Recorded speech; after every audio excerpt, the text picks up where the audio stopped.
Good morning, PotCoins. Today is Sunday, 19 October 2014. We are currently on block 47, 12, 18 of the Pot chain. Here's what's been going on this week.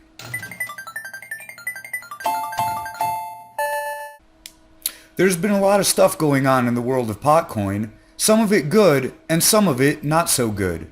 Pot protectors posted a few concerns on Reddit this week.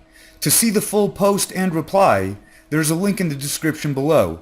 I very strongly recommend reading the whole thing. Here are a few of the points that were brought up. What's going on with the ATMs and dispensaries?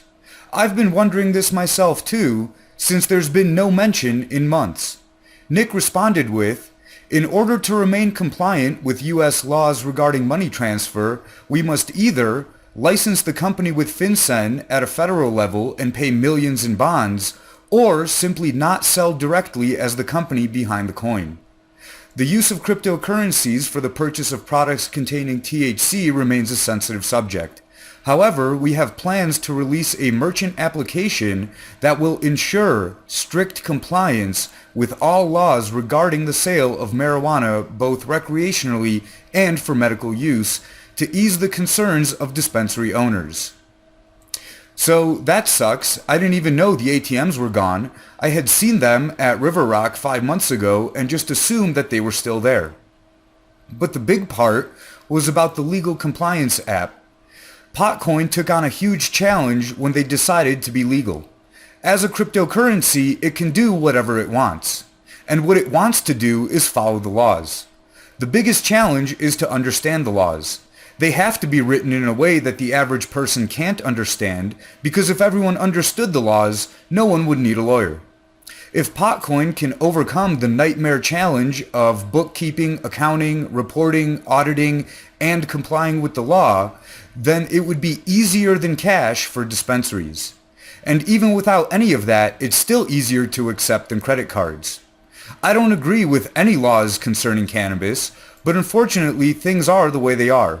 And while I like to imagine a free world without rulers, I don't expect to see it within my lifetime.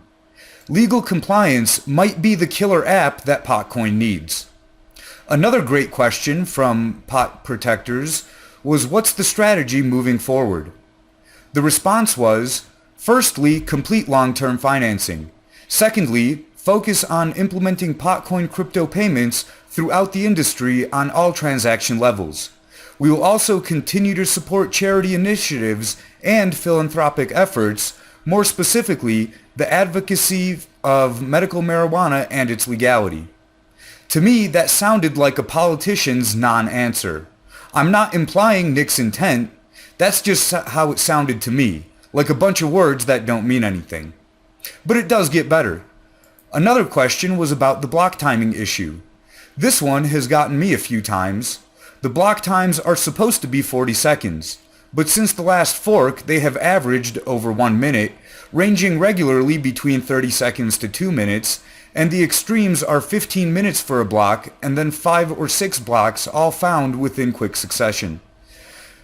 Earlier when I said the current pot chain block number, I was just guessing. It's not Sunday yet. I'm filming this on Saturday, and it's been getting harder each week to predict what block will be found at noon on Sunday. Nick acknowledged the problem with the DigiShield difficulty adjustment algorithm and said they were actively working on fixing it on the next fork. He also mentioned a 1% mining fee that will go to charity that they're proposing in the next fork. I'm very conflicted about this one, and I need much more information before I can have an opinion on it. My first reaction is, fuck that. A charity tax on every transaction? Who do they think they are? And fuck taxes. But then it could be a good thing. Since it would be completely transparent, anyone would be able to see that those coins are actually going to charity. Russell mentioned it in a Cointelegraph interview 2 months ago. He said, "This not only establishes our credibility as a coin that supports the community, but also reduces the potential for fraud due to a fee being unattractive to those wishing to exploit a coin in comparison to others." He has a great point about being a coin that supports the community. And if anyone tries to launder money through PotCoin, at least 1% of it will go to charity. I'm sure I'll change my mind about this issue many times.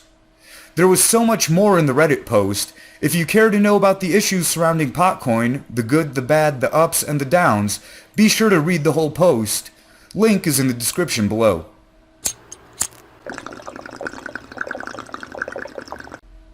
Jaycee Chan busted for pot. Jaycee is legendary kung fu actor Jackie Chan's son, and the Beijing police busted him with over 3 ounces of pot. The police claim to have been acting on a tip from the public. Jaycee Chan was arrested with Kai Ko, a Taiwanese actor. Chan is facing 3 years for the charge of accommodating a drug user, which is much worse than Ko, who is only charged with drug consumption.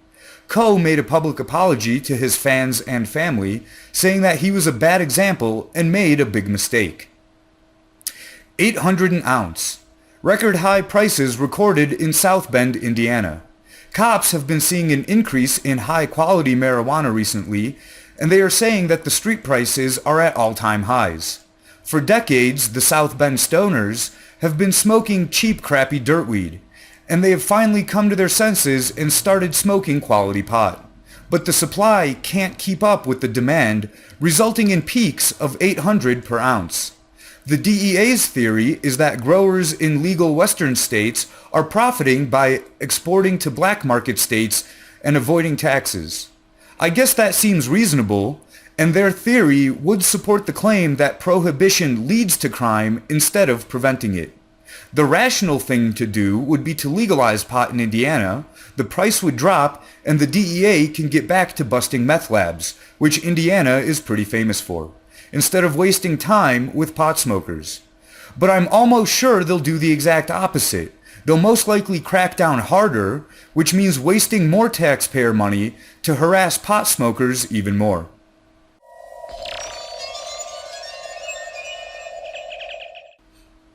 BitStamp is closing accounts.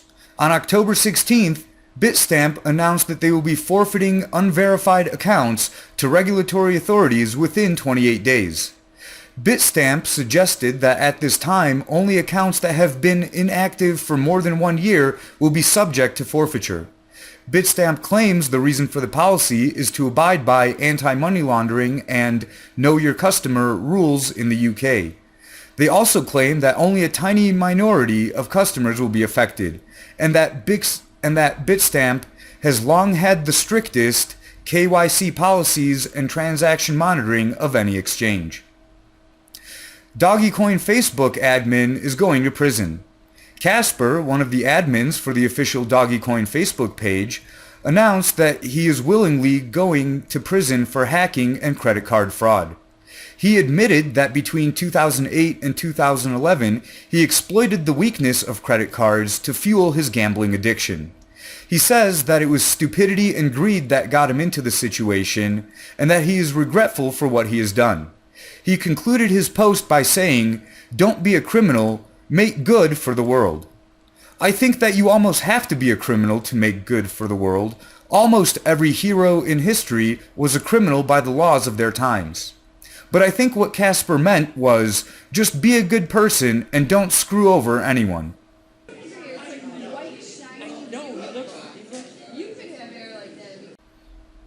This week's Business of the Week is a Bitcoin show, but it's not like any Bitcoin show you've ever seen before. It's called Proof of Strip, and it's on NakedBits.com. The basic premise is a hot anchor gives you Bitcoin news in the nude, and the host is the lovely Bitcoin Belle. There is a free censored version available on Vimeo and YouTube, and the uncensored version is only available through a subscription. Okay, this is great news for Bitcoin, but why is it the business of the week for PotCoins? Because you can get your subscription in PotCoin, along with a bunch of other coins through coin payments. A 3-month subscription is only around 2,500 PotCoins as of yesterday. Enough talking, let me show you a clip. In an epic battle, Bitcoin believers slayed a $9 million bear whale on Monday morning. Whew, that's hot. If none of this makes sense, Allow me to explain. Someone posted an order to sell 30,000 Bitcoins at $300 each, well below the price level the cryptocurrency had been trading. An order of that size spooked the market, sending prices plummeting to levels not seen since last November. He was eventually defeated with people scooping up cheap coins. Since the incident, Bitcoin has risen about 25% to $375. Called the bear whale to mark his bearishness, with selling well below market value and being a whale to have that many coins to manipulate the market. It will go down in Bitcoin lore. This show gave me the idea to do the opposite business model. I think I should start doing my show naked, except that you would have to pay for the censored version. Here's a clip of that. Good morning, PotCoins. It's a little cold here in the studio today. I'm just joking, I don't really have a studio. That's it for this edition of Mad PotCoins. Smoke 'em if you got 'em.